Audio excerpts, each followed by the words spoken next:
que Isaías, né?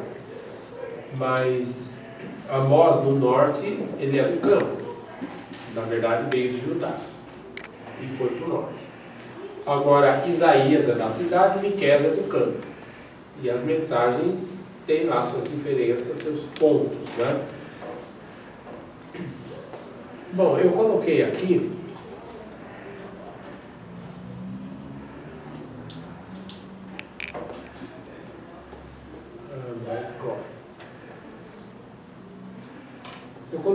os dados.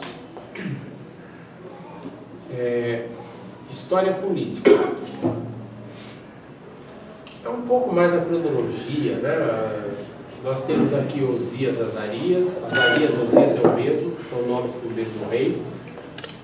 E as datas são aproximadas, 781 e 740. Azarias é contemporâneo a Jeroboão, do norte, Jeroboão II. E aí nós começamos a entender um pouco o quadro desses profetas, né?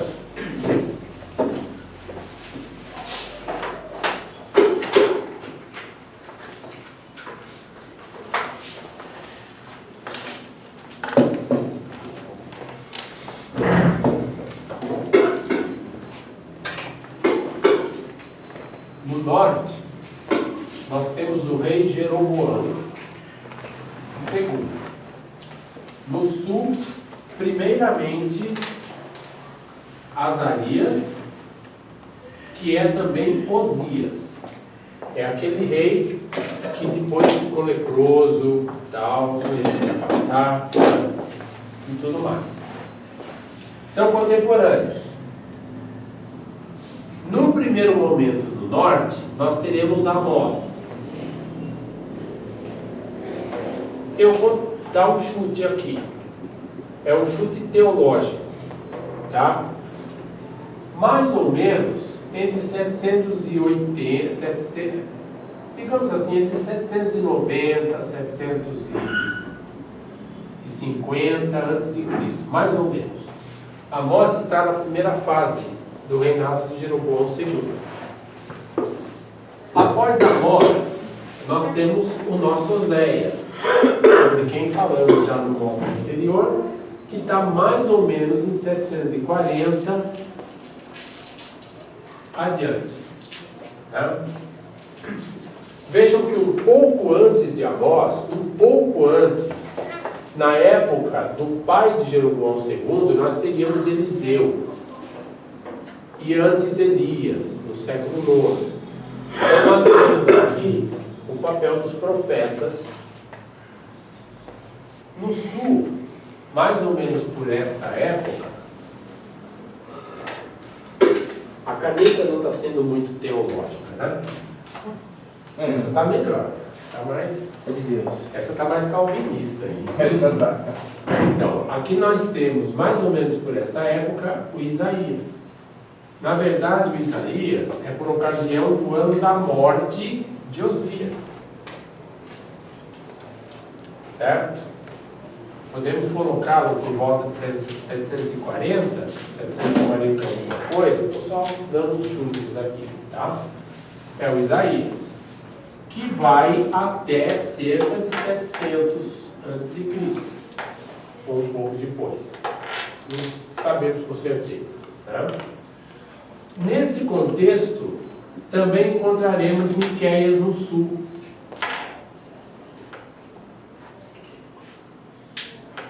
Profeta Miqueias. Campo, cidade. Certo?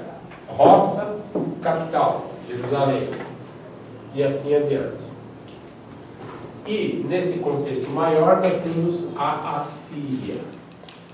Tiglat-Pilesar, Salmanasar V, Sargon II, Senaqueribe, Assaradon, tá? Até 680 e 669, mais ou menos, e assim adiante. Tá? Então é mais ou menos esse o contexto de nossa narrativa.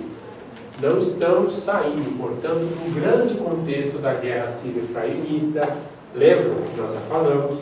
Então, de alguma maneira, as nossas observações irão ajudar a fixar um pouco melhor esses detalhes históricos para a compreensão desse chão aí dos profetas do século VIII.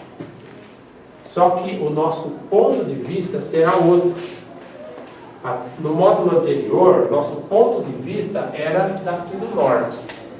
Então, quando falava de Judá, os príncipes de Judá são como os que deslocam os marcos, e não sei o que, no texto da guerra sírio-efraimita, do ponto de vista do Israel norte. Agora, nós falaremos do ponto de vista de Judá. Quando falarmos de Pecaías, filho de Remariahu, e não sei o que é o rei do norte, do ponto de vista de Judá. Certo? Mas esses dados vão complementar-se. Né? Depois passaríamos para uma outra geração dos profetas e cairíamos já no século VII a.C.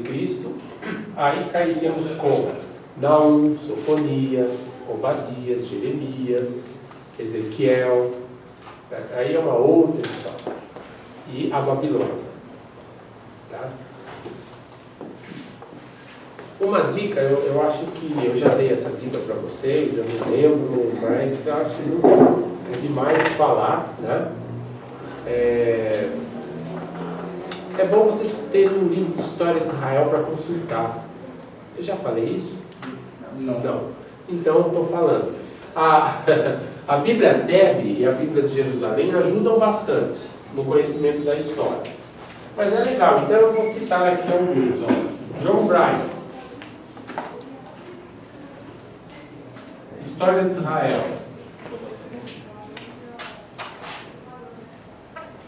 Da Paulus. É um ótimo livro de história. Vocês podem consultar para compreender esse período e outros da história de Israel, os profetas e tal. Tá bom? Eu acho que esse daqui já vale a pena. Tá? Existem aqueles específicos, né? O Reino Esquecido, como eu já citei no anterior, mas eu acho que esse aí ajuda bastante. O Milton Schwantes tem um livro de História de Israel, Breve História de Israel, da editora Oikos. É um livro bem sucinto, bem resumido, mas é interessante, a guisa de panorama, assim, tá? E o que mais? George Pixley também tem um livro interessante, História de Israel a partir dos modos, da Vozes. Ele vai falando dos modelos socioeconômicos de cada estágio da história de Israel. Também é legal. Tá? O Bright é um texto clássico e bacana para vocês seguirem e que tem mais conteúdo assim. Tá? Ele segue a escola de Albright. Está na emenda. Eu tenho que passar a emenda de Isaías, que eu acho que eu não passei. Mas a bibliografia é semelhante. Nesse caso da história de Israel, é o mesmo livro, está na emenda de Oséias, acho. Certo? Então é mais ou menos isso que nós estamos vendo aqui. Ó. Quando nós falamos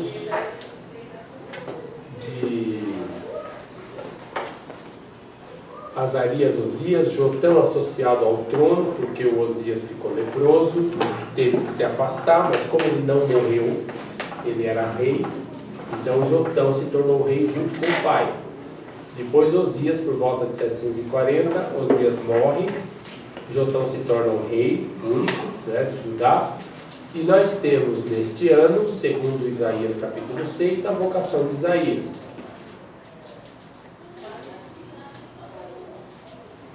No reinado de Jotão, nós temos o avanço de Tiglat-Pilesar III e a guerra sírio-efraimita em 734. Depois daí, a investida de Tiglat-Pilesar de 733 e 732.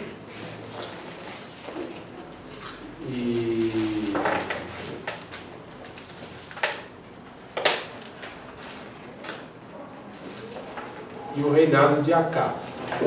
Acaz, ele aparece, ele é mencionado também no livro de Isaías. O Acaz, ele vai se tornar vassalo, efetivamente, dos assírios. tá? Ele busca o apoio assírio. Depois de Tiglat-Pilesar, vem Salmanasar V. Não sabemos quem conquistou Samaria, o reino do norte, se foi Salmanasar, se foi Sargão II, né? Porque o Sargão também diz que fez, mas esses reis, eles eram meio papudos, né? Quando você lê os anais, assim, as memórias dos reis, sejam assírios, babilônicos, egípcios, temos de fazê-lo com um pé atrás, porque se ele diz que conquistou 2.000 cavalos, tira um zero, põe 200. Eles eram muito papudos, eles gostavam de aumentar. Quem conta um ponto, aumenta um ponto. Eles aumentavam muitos, né?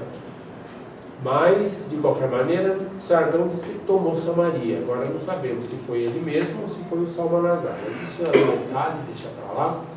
No reinado de Ezequias, que sucede a Acás, por volta de 716, 715, o Ezequias vai fazer aquela reforma deuteronomista. A reforma unificando o culto, tendo apenas o templo de Jerusalém como o templo de Javé. Ele vai desabilitar os outros templos e lugares altos, mesmo que fossem para Javé, e vai concentrar o culto em Jerusalém. Na época de Ezequias, nós já vimos também, quando falamos de Oséias, como Jerusalém cresceu, o reino de Judá se expandiu, a população aumentou, tivemos novas vilas, novas cidades. Jerusalém teve novo bairro.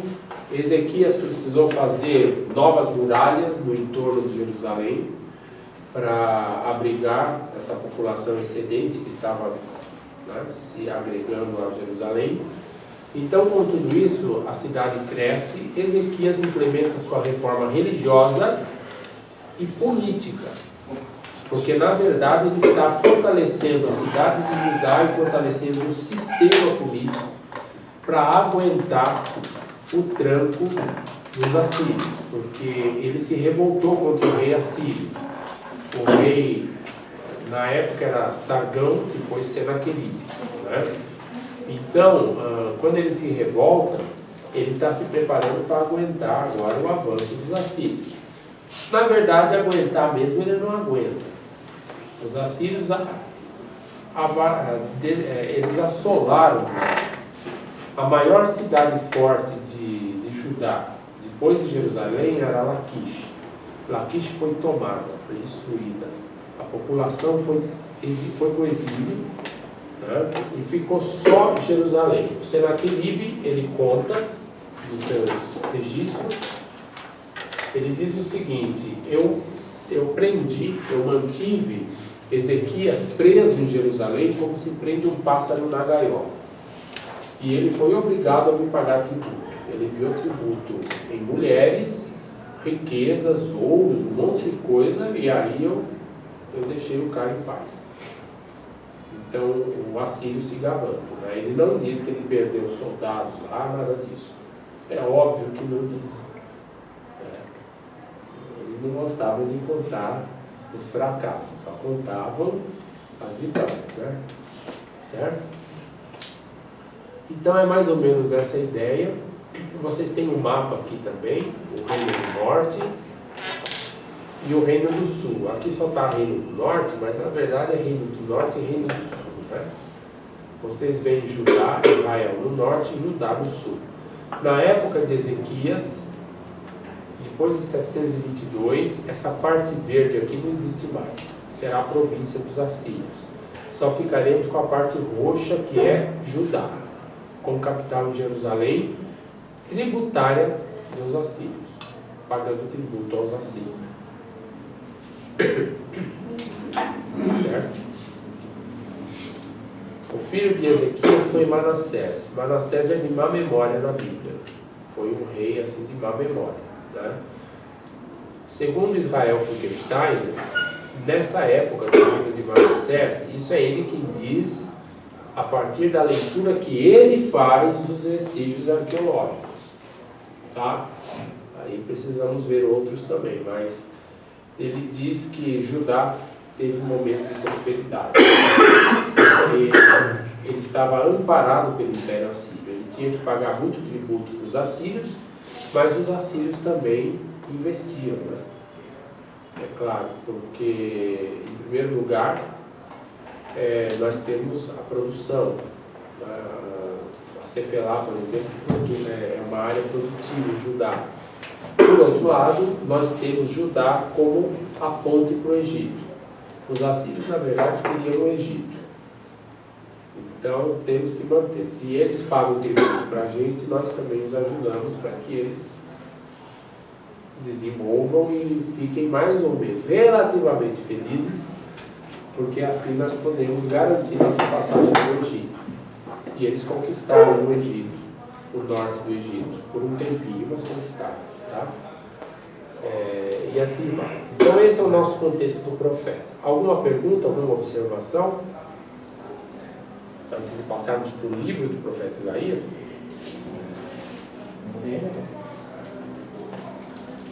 Tem uma questão, mas é sobre o livro do profeta Isaías. Se você começar primeiro, né? Tudo bem. Por que Isaías só foi chamado no capítulo 6? Tá. Legal. Ele já era profeta, foi para 4 Eu tive um pastor que ele dizia o seguinte: no capítulo 6, Isaías era um profeta que falava para os outros. Aí no capítulo 6 ele percebeu que era para ele também a mensagem, porque ele também é um pecador. Eu achei assim, não é bem isso, né? Mas não deixa de ser legal a abordagem do pastor lá, né? Do meu pastor. Mas tudo bem, mas não era bem isso não, há um outro motivo, nós vamos falar. Mais alguma questão sobre história? Não? Como estamos de história antiga? Conhecemos muito, conhecemos bem, conhecemos pouco. História antiga. Vejam que Bíblia é história antiga. Tanto o Antigo quanto o Novo Testamento. O Novo Testamento é história antiga, é Roma. A Antiguidade tardia. O Antigo Testamento é história antiga. Império Assírio, Império Babilônico, Império Persa, quer dizer, quantos séculos de história? Como estamos? Conhecemos muito, conhecemos mais ou menos, conhecemos muito pouco, história antiga, né? Porque o curso que temos de história na escola, muitas vezes é chato. E deixa a desejar. Ficar decorando nome, data, não dá certo, né? Às vezes a gente não decora, Eu sempre me interessei nem o por número isso. do RG vai decorar. Eu sempre me interessei por história, então, modéstia à parte, eu conheço um pouco, assim. Muito bom. Então, agora, conselho. Não sei se eu já dei esse conselho também, mas como é começo de curso, então eu me dou o direito de falar de novo. Também não quero demais, né? Se você não conhece muito bem história antiga, que é o contexto da história da Bíblia, pega um livro de 5ª, 6ª série, 7ª série, livro de história, bem básico, assim, bem superficial, e estude. Aí você vai conhecer o panorama. Na medida que você vai conhecendo e você vai lendo os textos bíblicos, você já vai associando, né? Depois, pegue um livro mais complexo, um pouquinho de história, e você vai se aprofundando no conhecimento, tá? E na medida que você usar o texto bíblico, que você estudar, seja ele qual for, aí você vai para o dicionário bíblico e tal, e isso vai te ajudar a cavar mais e a entender melhor, tá? Bom, vamos para o livro, a formação do livro de Isaías. Nós temos uma ideia, muitas vezes, eu acho que é uma ideia comum até, de que o livro surgiu porque alguém pegou, começou a escrever e terminou de escrever, e surgiu o livro de Isaías, tá? Então Isaías escreveu o livro de Isaías, sei lá, em 1 ou 2 anos acabou o livro e pronto. Começo, meio e fim. Publicou e vamos que vamos. Publicou e vamos que vamos. Mas esses livros antigos, como nós já pudemos perceber ao estudarmos Oséias, eles não não foram compostos como se faz hoje, como Paulo Coelho escreve no livro hoje, né? Começo, meio, fim, pronto, fui eu que escrevi, sou o autor. Não era bem assim que acontecia. Nós percebemos nesses textos antigos muitas mãos. É por isso que eu volto a dizer que os livros bíblicos são livros comunitários.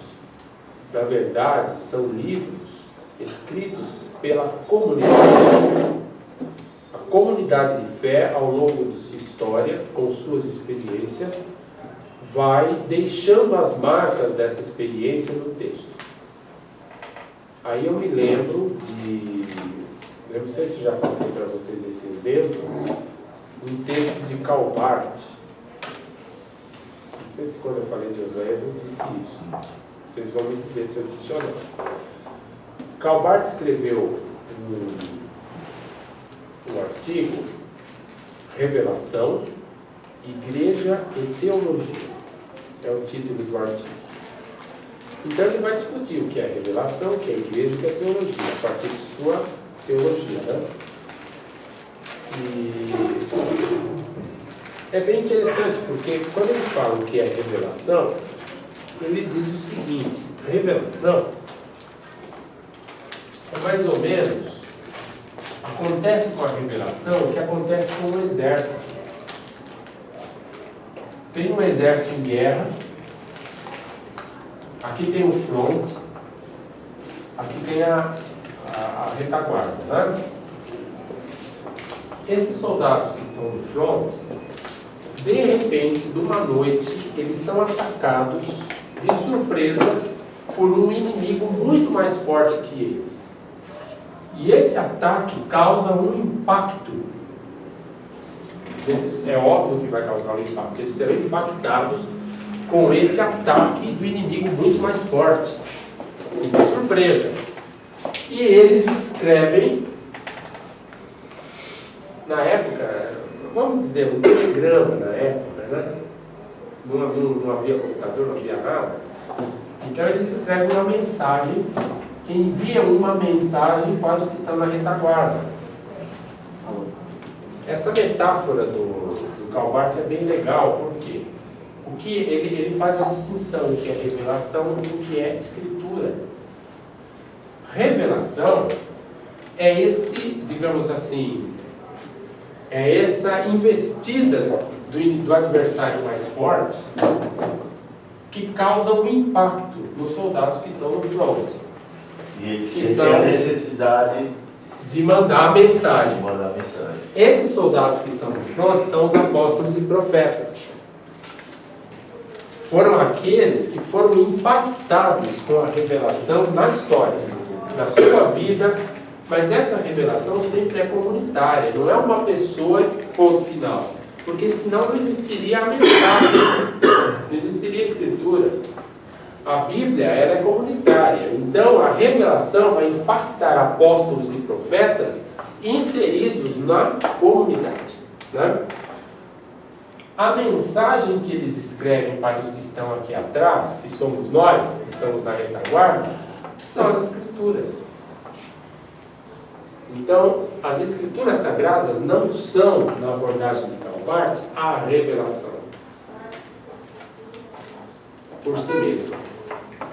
Elas são o testemunho desse impacto que Deus causa. É uma consequência do impacto. É a consequência do impacto causado pela revelação aos apóstolos e profetas.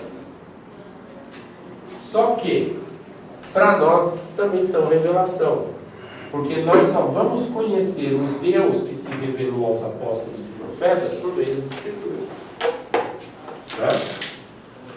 É por meio da Bíblia que nós conhecemos quem é esse Deus que se revelou. E quando nós lemos o texto, e quando nós pregamos, quando nós ouvimos a pregação, por exemplo, da Escritura Sagrada, essa revelação se torna atual para nós. Nesse sentido. Mas, de qualquer maneira, esses textos, eles têm uma história. A abordagem barthiana é interessante, do meu ponto de vista, porque não tira a historicidade do texto. Não existe um texto pairando no ar, em absoluto. O texto está inserido, está encarnado em situações históricas. E nós vimos, quando falamos do profeta Oséias, que até na formação do livro, os acréscimos posteriores, as observações posteriores, nada disso é sem valor. Tudo tem valor. Porque tem a ver com o significado do texto para os leitores posteriormente. E até hoje, o significado do texto para nós. É que nós não acrescentamos mais, né? Mas a gente ressignifica tudo. Nós ressignificamos. Ressignifica tudo. Exatamente. Então, é nesse sentido que nós temos o nosso texto. O texto, ele não foi escrito de uma vez, ele é fruto de todo um processo histórico que se dá ao longo de vários séculos. E nós perceberemos no livro de Isaías como esse desenvolvimento, na verdade, demorou. Aquilo lá que eu falei quando eu cheguei na outra aula foi a forma que eu encontrei de compreensão. E que eu cheguei na segunda aula, né? Eu não peguei aquela introdução. E aí eu fiquei impactado e falei, meu Deus, o que eles estão falando? Eu tive que me situar. E agora eu entendi que eu vejo assim, que eu chamo assim de como se criasse uma escola de pensamento. Sim. Né? Um modo de interpretar um grupo de pessoas vivendo uma mesma realidade, vivendo uma série de costumes e, enfim, culturais e sociais, e eles com um pensamento muito parecido. Assim, um exemplo bem claro e típico disso, quando a gente estuda assim, na escola, fala a escola de Sagres, lá em Portugal, né? Que é as grandes navegações saem de lá. E todo mundo pensa que tinha uma universidade, que tinha algo de... Não, enquanto é um monte de neguinho construindo barco, torta e direita lá, ninguém... fazendo mapas, né? Fazendo mapas, etc. Então criou uma escola de navegação. Sim. Mas não tinha nada tecnicamente criado ali. Era um pai passando por filho ali. Vira uma tradição. Né? Nesse sentido é que muita gente fala da escola de Isaías, escola isaiânica. Não é que fosse uma universidade de Isaías, né? Mas é que... Criou um método, né? Cria-se uma tradição com uma linguagem, uma abordagem, tendo como memória os textos e os oráculos do profeta Isaías, mas interpretando esses oráculos para os novos momentos. Mas também aumentando o bolo, escrevendo novos textos para novos momentos, inspirados naquela tradição, naquela linguagem. E aí vai crescendo o bolo chamado livro de Isaías. Que seria a tradição. Alguns chamam de escola, outros não gostam desse termo, mas a escola de Isaías, a tradição isaiânica. O que é bem interessante. Tem o autor, Otto Kaiser, e ele acredita que os textos de Isaías foram compostos no período do exílio babilônico. Ele acredita. Trazendo a memória do profeta Isaías para a situação do exílio babilônico e construindo, compondo o texto. Eu, pessoalmente, concordo com o Milton Schwantes que não foi isso. Né? Houve também textos do período exílico. Mas há um núcleo de oráculos e profecias de Isaías, que são a memória de Isaías, que já vão sendo compostos assim em séculos anteriores, século VIII, assim adiante, e depois são acrescidos de novos textos, novas abordagens nos séculos posteriores. Né? Nesse sentido, eu concordo com o Milton. Não acho que tudo venha do exílio babilônico. Né? Teve uma origem em Isaías e a partir dele... Isso, teve uma origem em Isaías, né? Nesse sentido. Bom, eu coloquei aqui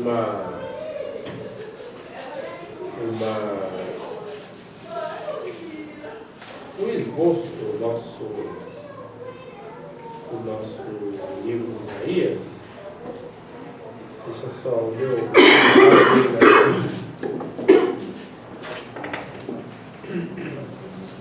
que é a segunda parte aqui, o livro de Isaías. Então eu coloquei aqui no segundo artigo,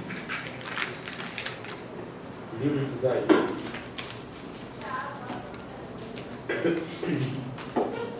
Só que eu não quero história de Judá, eu quero o livro de Isaías. E aí saiu história de Judá de novo.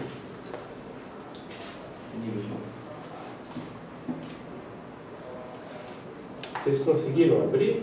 Abriu. Aí tem que fechar essa tela que abriu e abrir de novo. O meu também ficou dando esse problema. Ah, é? Como? Tem que fechar aqui, não é? Não.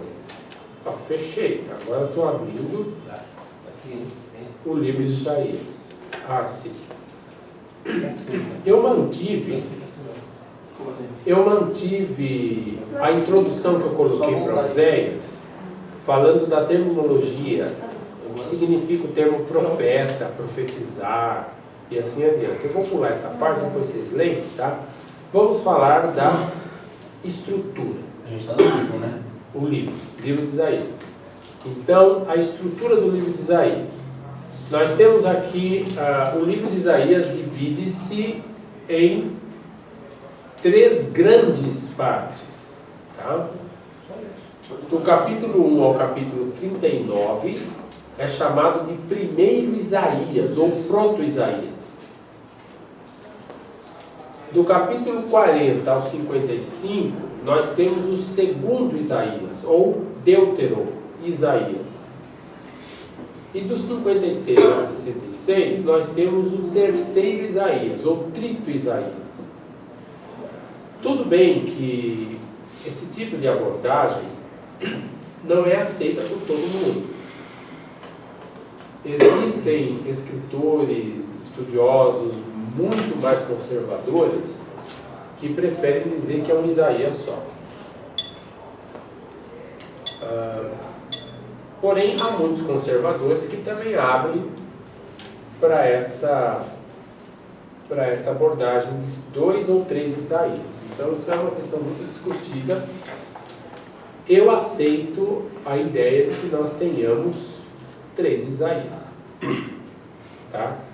Não que houvesse 3 pessoas com o nome de Isaías, mas há 3 grandes divisões, 3 grandes partes que compõem o livro de Isaías e que provém de épocas diferentes. Tá certo?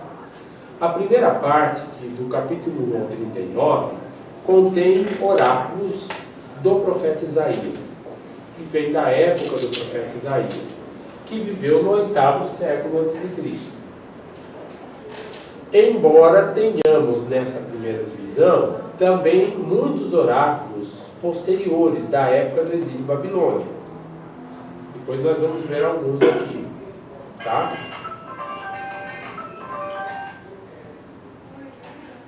A segunda grande divisão, o de segundo Isaías, são profecias da época do exílio babilônico. E a terceira divisão, provavelmente do final do exílio babilônico ou período persa, tá? Então hoje eu só quero mostrar um pouquinho cada parte para que vocês entendam, para que nós possamos, a partir da aula que vem, começar o nosso Isaías capítulo 6. A profecia de Isaías 6 é bem interessante também, tá? É uma piração, vocês têm que ver. Sério, piração. O cara diz que vê cobras voando assim, falando, e glória, e né, acabou, de Abetzenaot. É interessante, mas vocês vão gostar. Eu gosto muito do capítulo 6. Ele tem uma lição muito bacana pra gente. Mas isso é só na aula que vem. Alguém levantou a mão. Ô Célio, essa divisão que você fez aqui, de 3, seria um Isaías só, mas você dividiu em 3. Você vai falar das 3, é isso? Ou tu vai falar só da primeira? Hoje eu estou fazendo um mapeamento do livro de Isaías para nós entendermos, grosso modo, as divisões. Mas a aula inteira, às 9, vai falar das 3. Hoje eu quero abordar um pouquinho de cada, só para nós entendermos termos essa visão panorâmica do livro de Isaías e aí nos prepararmos para começarmos o nosso texto propriamente dito na aula que vem. Tudo bem? E cada uma fala de uma época, é isso? Isso, Entendi. exatamente. Então vamos agora para o próprio Isaías, primeiro Isaías. Proto-Isaías, primeiro Isaías.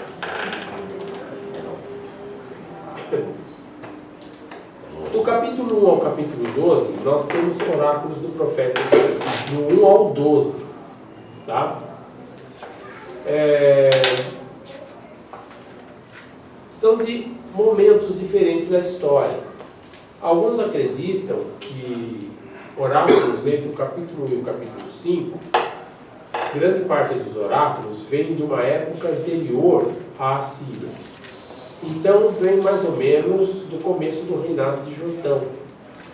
Os assírios eles se investem com tudo na região em 734. Então seriam anteriores ao ano 734 a.C. O profeta está mais voltado para dentro de Judá, para o que está acontecendo como Oséias, né? Na situação lá na sociedade judaíca. O que ele está vendo dentro do país. Não está preocupado com o avanço dos estrangeiros, da Assíria, dos imperialistas. Está preocupado com as relações sociais, pessoais, econômicas dentro da sociedade judaíca. Né? A guisa de exemplo, vamos olhar o texto. Isaías capítulo 3.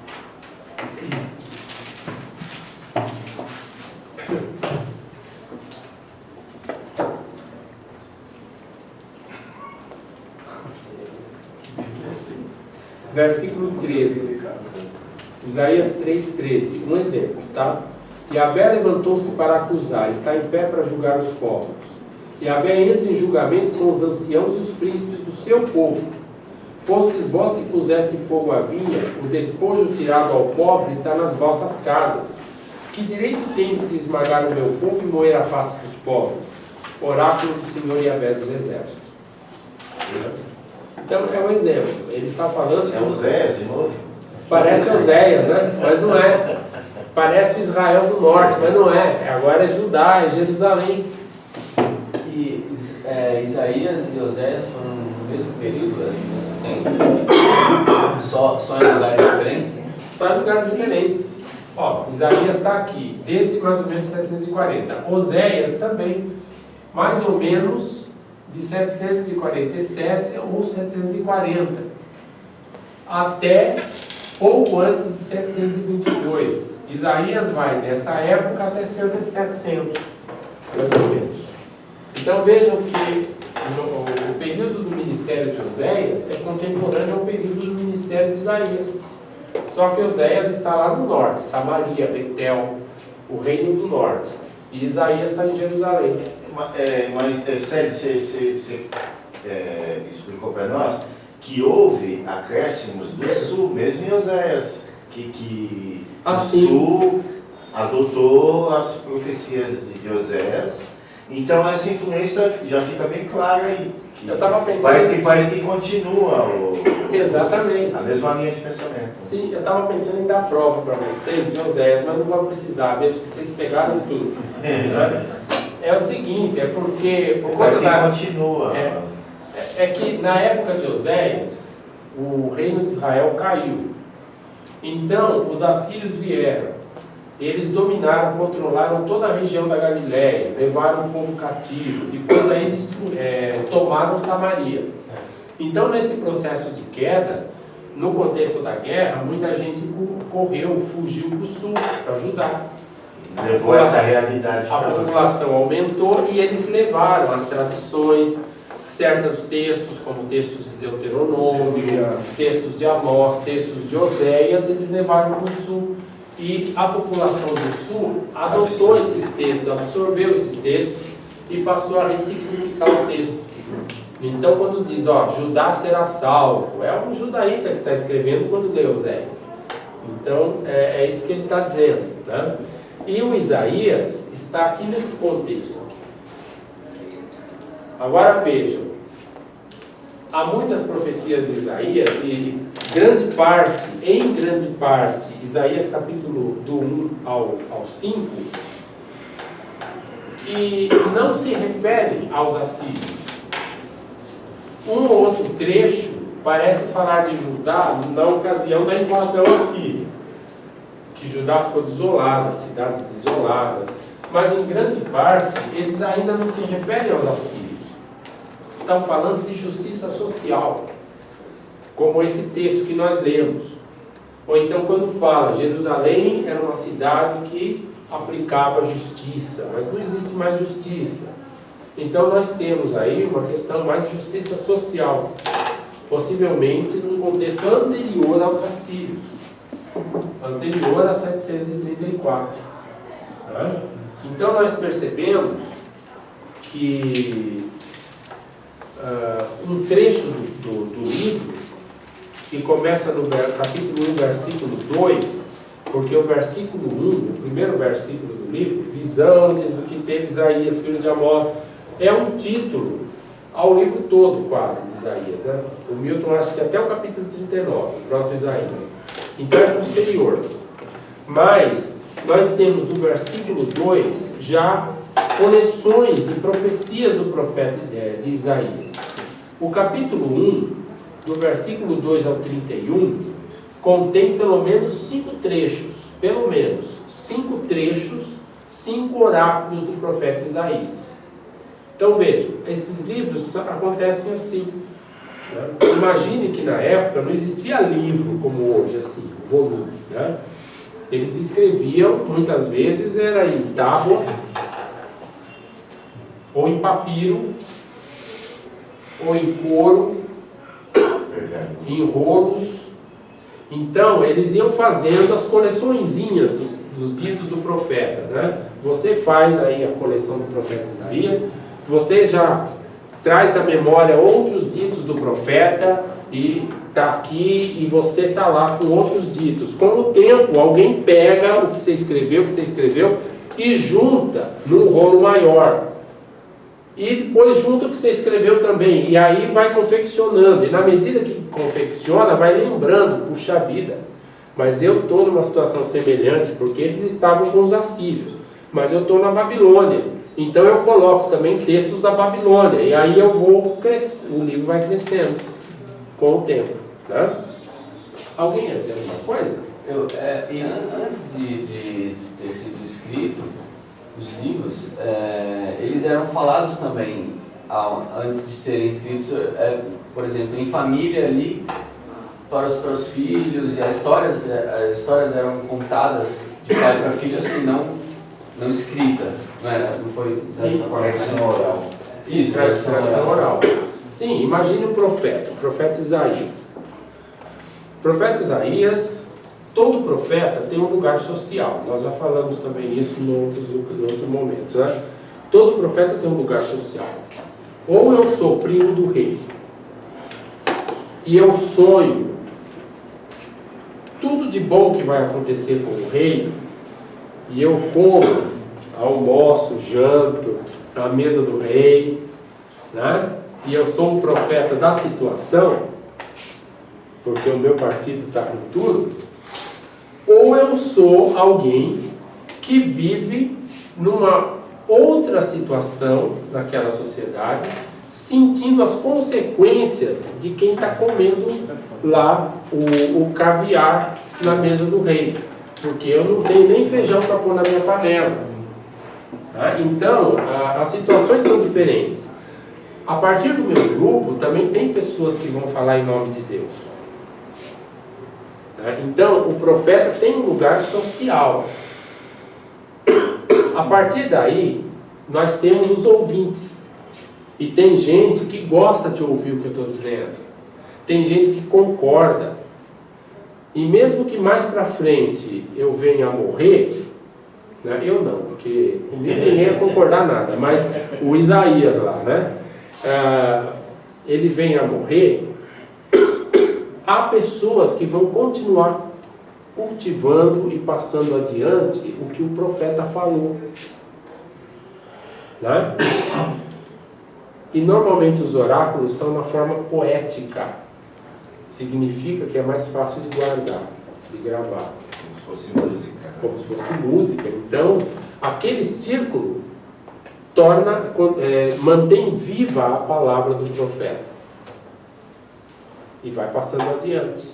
E na medida que vai passando adiante, algumas pessoas vão escrevendo e fazendo essas coleções de que falei. Por exemplo, o capítulo 1 tem uma coleção de ditos do profeta Isaías. Né? Algumas vêm do próprio Isaías. O Isaías, em alguns textos, ele diz: eu escrevi, o Javé me falou para escrever. Então a gente percebe que ele é um profeta que sabe escrever. Há profetas que não sabem escrever. O Isaías sabe. Então ele escreveu também alguns trechos, alguns oráculos que foram cultivados, passados adiante, né, no sentido de formar o texto. Correto? Eu não sei se era isso. Era isso. Tá? Mas a memória, isso é importante. Não quer dizer que todo mundo no país vai agora aceitar o que o profeta está dizendo. O profeta não é uma pessoa tão bem vista desse jeito. Só ser raro ele no meio, né? Muito amado. Dizem que ser raro no meio, ao meio, né? É verdade. É amado. É muito amado, né? Então, agora vocês podem perceber que no capítulo 2, versículo 1, temos uma nova introdução. Visão que teve Isaías, filho de Amós, a respeito de Judá e de Jerusalém. O que nos dá a impressão de que aqui nós temos o começo de um novo panfleto. Então a impressão que dá é que passou a existir um rolinho, panfleto, eu vou chamar de panfleto, um livreto, que começava aqui, com essa coleção de oráculos de Isaías. Possivelmente até o capítulo 4 ou até o capítulo 5. É uma coisa assim que é muito importante, eu acho que já fixar para a gente entender esse contexto de época, e eu vejo assim que para a nossa cultura é complicado entender isso, que o contexto que vem é uma teocracia. Então, o que ele está fazendo não é política. Sim. Sempre foi política. Sim. É política. E no contexto, ele está fazendo política, é como se fosse um partido, é como se fosse... Obrigado. Né? No contexto bíblico é isso que está acontecendo. Israel é uma teocracia. Diferente de hoje que a gente fala de democracia, que os poderes são divididos. Lá é tudo junto e misturado. Né? A ideia, né, dos intérpretes da lei, etc, etc. Tudo era religião. Tudo era religião. Né? Então ele está fazendo uma propaganda política. E, gente, vamos ver esse partido aqui, porque é dessa forma que a gente atui. Isso é bem claro. Exatamente. O lugar dele é um lugar político. O lugar social é político. Eu acho que não. Legal.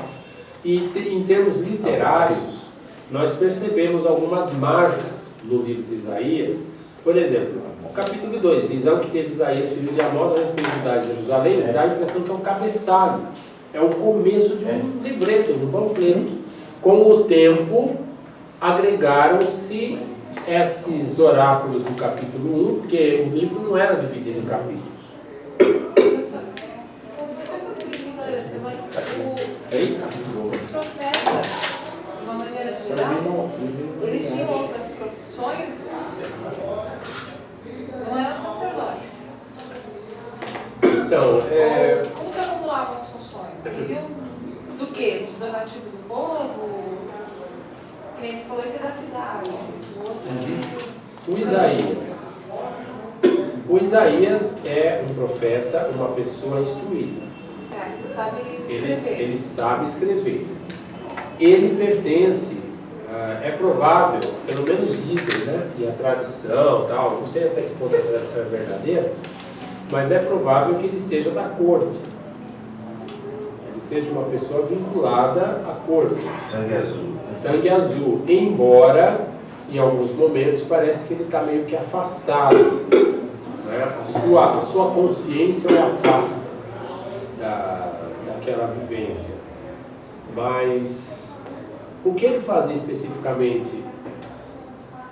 Será que ele vivia de donativos? Ele é nobre, né? Ele é nobre. E como nobre, ele é mantido pelo sistema, né? De alguma forma. Mas no caso dos outros também. O Amós era boiadeiro lá, Nossa. vaqueiro, cowboy, né? E de repente vai para o reino, para um outro país para falar as palavras de Javé. Agora, como ele vai se manter lá? Né? Agora, todo profeta tem um círculo de discípulos, de pessoas, eu não sei até que ponto o sustento também vem daí, né? Eu sei que quando estou estudando eu tenho como mente Jesus, né? Como que ele, das viúvas, né? Sim. Grupos de Jesus. pessoas que... É isso aí do ciclo de discípulos lá, fica bem claro que até o pastor, uma vez que a gente pega Eliseu, né, que tinha os discípulos, né, de dizer que tem aquela passagem do Machado, né, que eles estão construindo algo. A escola de profetas e tal. É bem comum, né? Sério, o capítulo 1 aqui, de Isaías, fala de Amós. Não é o profeta Amós não, né? Pai dele. Não. É É outro Amós. Entendi. Esse Amós aqui é de Jerusalém. O outro Amós era do campo, era você. Mas era profeta. O outro. Não, Esse esse- aqui não sei. O pai de... Esse daqui, o pai dele é só referência. Que não era uma Mas linhagem? não- Não era uma linhagem? Não vinha de uma... Não necessariamente. Não? Jeremias era sacerdote, linhagem sacerdotal. Só que provavelmente o pai de Jeremias não era profeta. Ele é vocacionado a ser profeta. Então não era uma coisa assim que era ensinado ao longo da... Não sei. Não sempre era assim. Geralmente não. Samuel é profeta, os filhos dele não serão profetas. O profeta é diferente, né? O sacerdote não, o sacerdote tinha uma linhagem e tal, era profeta. O profeta não necessariamente, ele vem da vocação de Yahvé. Yahvé é vocação. Agora, como viviam? Eu estou lembrado de Samuel, né? Quando Saul diz assim, olha, o servo de Saul diz, olha, tem um vidente aqui, nessa cidade, um homem de Deus. Daí o Saul diz, olha, mas eu não tenho nada, não tenho... Se fosse numa linguagem coloquial, que vocês são bem crentes, eu não posso dizer o que eu estou pensando, mas... Pode falar. Pode falar, pô. Não tem problema? Não. Não mesmo? Não. O Saul disse para o servo, a gente não tem nem uma pinguinha para levar para o profeta, como que a gente vai pagar o profeta? Né? Nem um queijinho, né? Aí ele disse, não, eu tenho um pouco da prata aqui. Então dá a impressão de que muitos videntes viviam nessas profecias também, né? Eles eram mantidos assim porque eles tinham um lugar social. O lugar deles é importante, é um lugar social, e eles eram os porta-vozes da divindade para trazerem as respostas aos questionamentos das pessoas e assim adiante, né? Mas é difícil dizer de todos como que era, né? Não sei. Isso já escapa um pouco, assim. Mas eles vêm da nobreza. Mas ele é da nobreza. Mas como o povo Sabe mantinha bem, o todo profeta, mundo a gente sabia vê bem. em Elias isso, que ele pede para a viúva, primeiro para ele. Fala, primeiro faz o bolo primeiro para mim. Primeiro, exatamente. É verdade. E o fato de saber ler é interessante. Né? Por exemplo, não sei se Miqueias sabia ler, por exemplo. Agora, as pessoas que retiveram as palavras do profeta, as memórias do profeta, esses é óbvio que sabiam porque escreveram. Ou então se ele ditava para alguém escrever, porque nem todo mundo sabia escrever. Nem hoje todo mundo sabe escrever. Exatamente. Né? Imagina o mundo antigo. 3 mil anos atrás. Então, a escrita era mais para alguns selecionados. Tá certo? Então, aí a partir do capítulo 2, nós temos aqui mais uma coleção de ditos proféticos de Isaías, até o capítulo 4, correto? Temos a parábola da vinha no capítulo 5.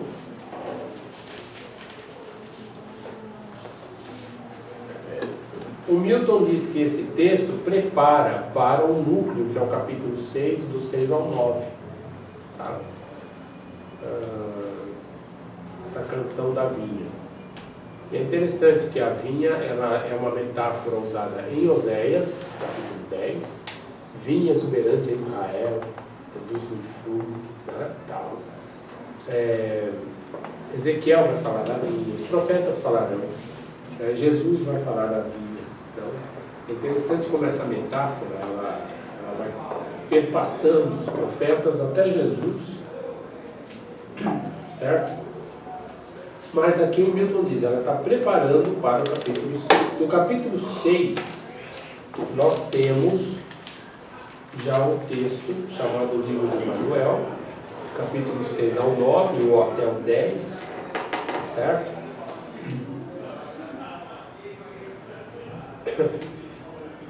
E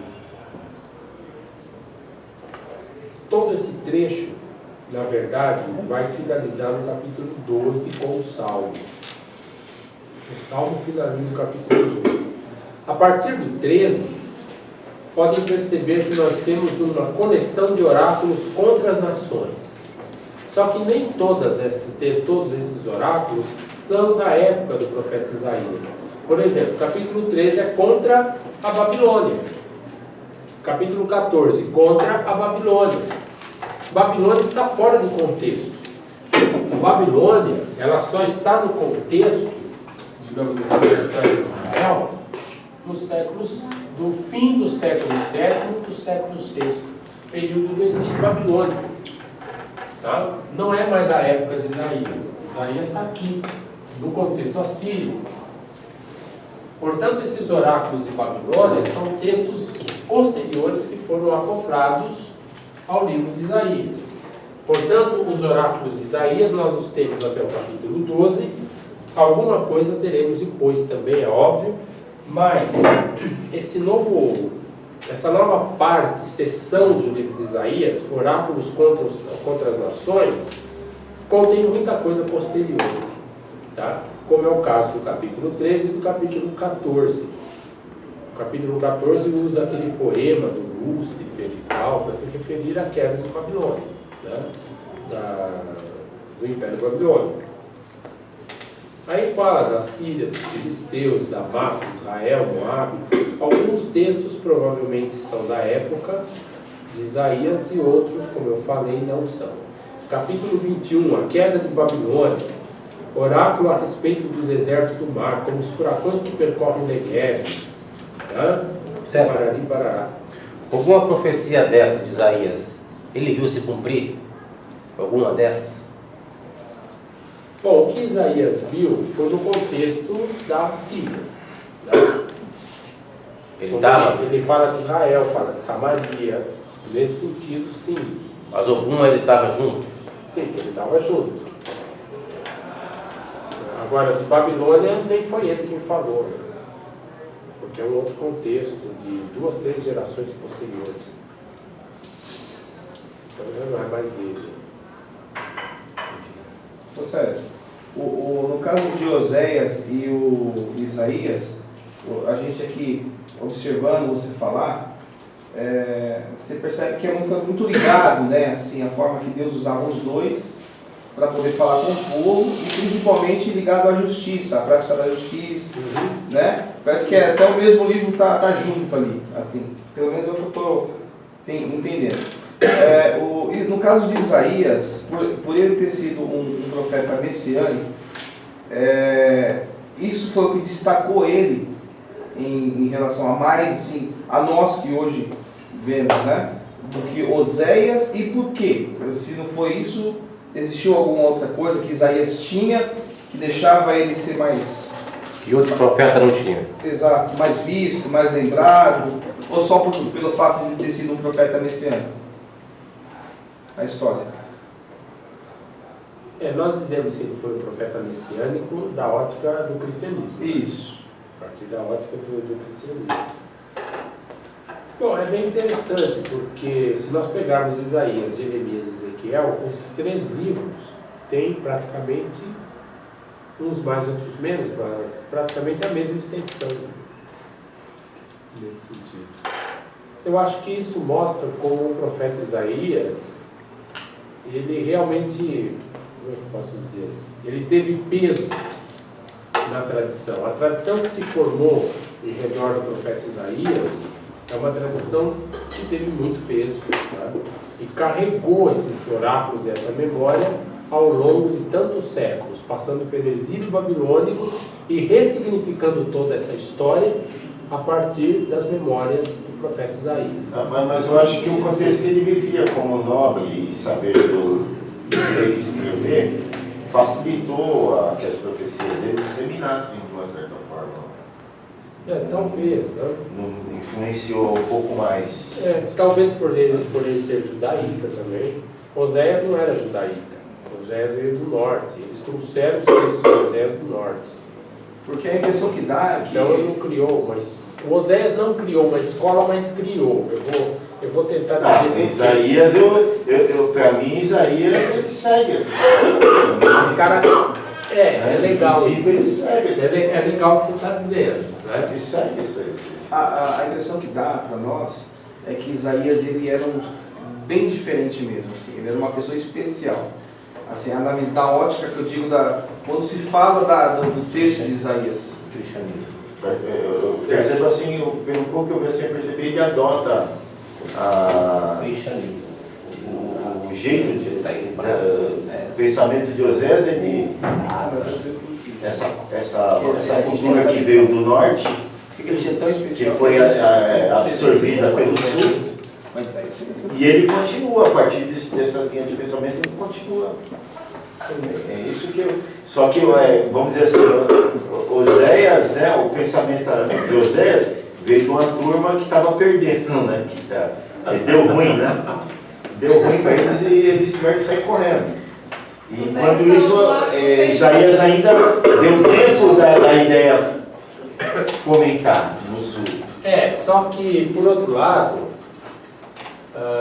aquele miolo teológico que nós encontramos em Isaías, em Jeremias, na verdade, ele sofreu, ele recebeu a contribuição do norte, Amós e Oséias, porque Oséias, de alguma maneira, está vinculado, talvez não diretamente, na composição... Mas influenciou. Mas ele está vinculado à tradição do Deuteronômio. A linguagem deuteronomista, de alguma maneira, ela está relacionada com a mensagem de profetas como Oséias.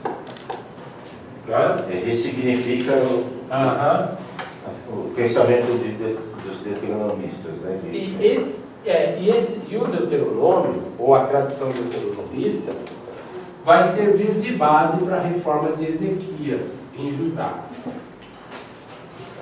E Isaías também vai estar associado a algumas imagens e temas deuteronomistas. Eu vou olhar. Né? Por outro lado, quem vai ser mosaiano e deuteronomista é Jeremias. E os editores dos livros proféticos no futuro, que vão editar inclusive os Isaías, serão deuteronomistas. Então nós percebemos que muitas vezes a extensão de um livro como Oséias não será tão grande, né, tão páreo assim para a extensão de um livro como Isaías.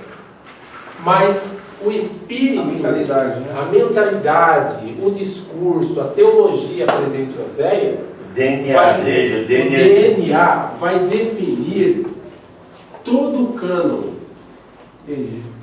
dos profetas.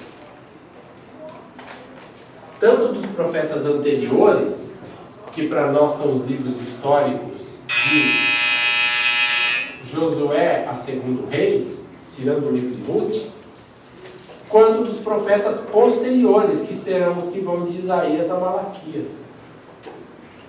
Os editores serão deuteronomistas. Caramba. Aham. Você vai encontrar marcas do deuteronomismo em todos eles. E Jeremias é deuteronomista uma vez no ano.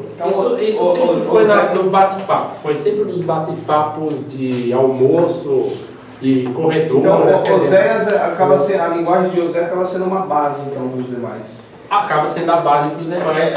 Aquela coisa que eu acho que facilita o pensamento que eu estou falando. Os profetas é um partidário.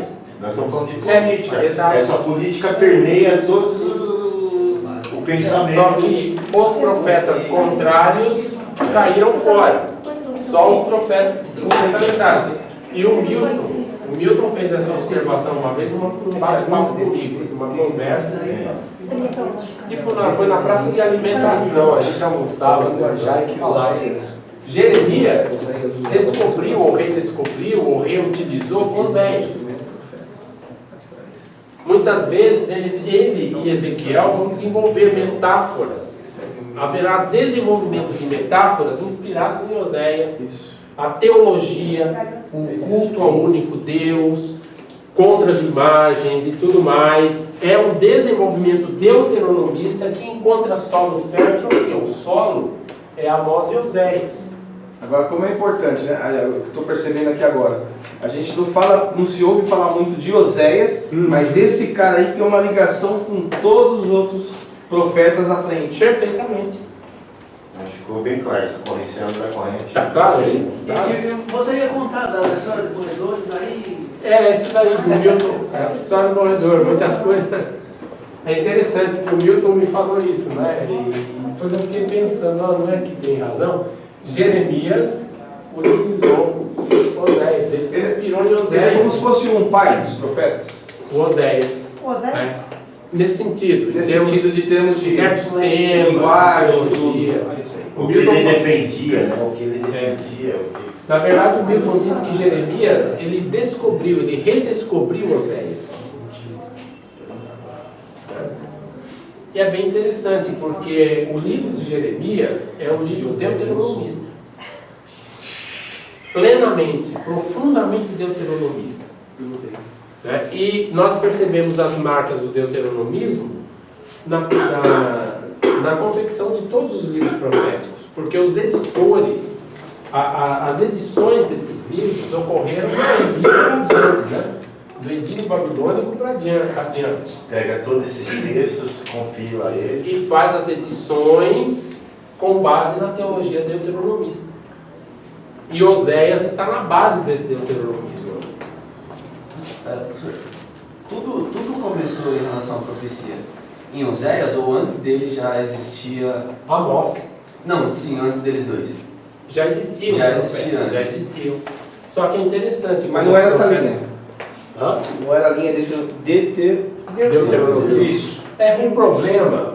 Ou isso mudou conforme o tempo? Eu acho que é assim, eu estou aguardando que um de vocês ainda vai fazer doutorado em Antigo Testamento para desenvolver a tese do deuteronomismo, né?